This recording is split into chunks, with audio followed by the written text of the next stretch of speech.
title of this recording is Happiness is Not Something That Happens. And it's based on the research by Professor Mihaly Csikszentmihalyi. Professor Mihaly has spent the better part of his life studying happiness and is widely regarded as the world's leading researcher on positive psychology. In his classic work, and a book that I deeply admire and always go back to it, called Flow, Professor Mihaly shares his insights about what makes us happy and our inherent ability to design a life, to actively design a life that allows us to experience genuine happiness. What I find most interesting about Professor Mihaly's book and his research in that book is that his findings resonate so very deeply with the numerous spiritual texts that I have read over the last few years. It seems that it's all aligned, and his research and the information in all these spiritual texts is all pointing in the same direction, which I find fascinating. More than that, what it also means personally to me is that happiness has got more to do with our internal mindset, with our conscious decisions, than with the external conditions of our life.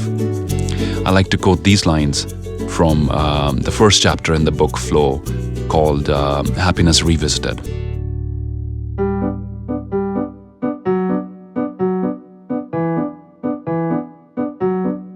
Professor Mihaly writes, "What I discovered was that happiness is not something that happens. It is not the result of good fortune or random chance. It is not something that money can buy or power command. It does not depend upon outside events, but rather on how we interpret them. Happiness, in fact, is a condition that must be prepared for, cultivated, and defended privately by each person." I completely agree with the defending part, because sometimes you find yourself in a positive, uplifted state of mind, but there are, perhaps individuals or circumstances around you, and if you allow them to infect you with their negative energy or to drain your positive energy, that is bound to happen. So not only you must cultivate, not only you must prepare for, but also defend your happiness, your state of mind.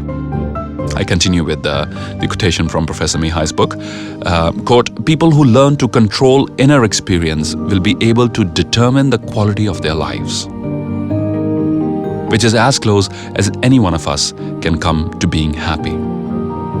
Are you someone who can control your inner experience? We cannot reach happiness by consciously searching for it. It is by being fully involved with every detail of our lives, whether good or bad, that we find happiness, not by trying to look for it directly. I think this is my biggest takeaway from this particular para, is that you cannot find happiness by looking for it directly or by searching for it consciously. I think in cases where I tend to do that, or where we do that, or in my observation when other people are doing that, the more you run after happiness, the more it runs away from you. Dr. Wayne Dyer perhaps said it beautifully in one of his books. There is no way to happiness because happiness is the way. I'll finish by repeating this most important takeaway from Professor Mihaly's book, which is, we cannot reach happiness by consciously searching for it. It is by being fully involved with every detail of our lives, whether good or bad, that we find happiness, not by trying to look for it directly. So stop looking for happiness. Instead, focus in the here and now. Try to be in the moment and try to be fully involved whatever you're doing. Savor each moment as it comes to you, and I think that is when you will open yourself to the amazing amount of happiness and joy that is already there in your lives. Thank you.